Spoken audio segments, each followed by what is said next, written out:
এই লাগা লাগছে নাকি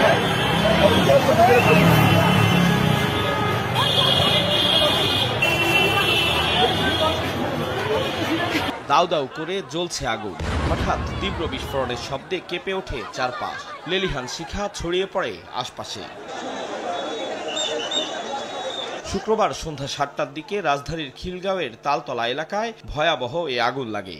এখানে বেশ কিছু গাড়ির ওয়ার্কশপ ও করাতকল রয়েছে। ওয়ার্কশপের কর্মীরা জানান, কিছু গাড়ি সরাতে পারলেও অনেকগুলোই পুড়ে গেছে। আমার বোনের গ্যারেজ ছিল, এই যে হাকিম মোটরস, সব শেষ হয়ে গেছে পুরো। কোনো কাস্টমার গাড়ি বাড়িছি, বাকি সব আগুন লেগেছে। আগুনে ক্ষতিগ্রস্ত হয়েছে বিভিন্ন ধরনের ২২টি প্রতিষ্ঠান। কিভাবে অগ্নিকাণ্ডের সূত্রপাত তা নিয়ে নানা ধরনের কথা বলেন এলাকাবাসী। আওয়াজের থেকেই দমদম করে আগুন জ্বলতেছে। এই কাছেতে শর্ট সার্কিট হইয়া গ্যারেজে আগুন লাগে, গ্যারেজ থেকে আগুন লেগে এখানে মেল ছিল, মেল গিলা রাখছে।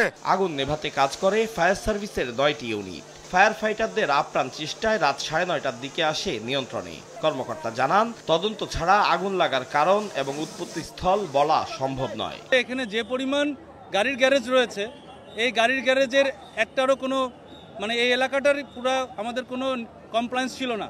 সুতরাং এইটার জন্য কিন্তু আসলে অনেক বড় ধরনের দুর্ঘটনা ঘটতে পারত। অনেকগুলো সোর্স হতে পারে। অক্সিজেন শিখা বললাম, তারপরে থিনার পেইন্ট বললাম, তারপর সিলিন্ডারের আর বিদ্যুতের শর্ট সার্কিট থেকেও হতে পারে। সুতরাং এটা এখন বলা যাচ্ছে না, এটা তদন্ত সাপেক্ষে আমরা বলতে পারবো। আগুন লাগার পরপর এখানেও ভিড় জমায় উৎসুক জনতা। তাদের সরাতে বেগ পেতে হয় সেনা সদস্য ও স্থানীয়দের।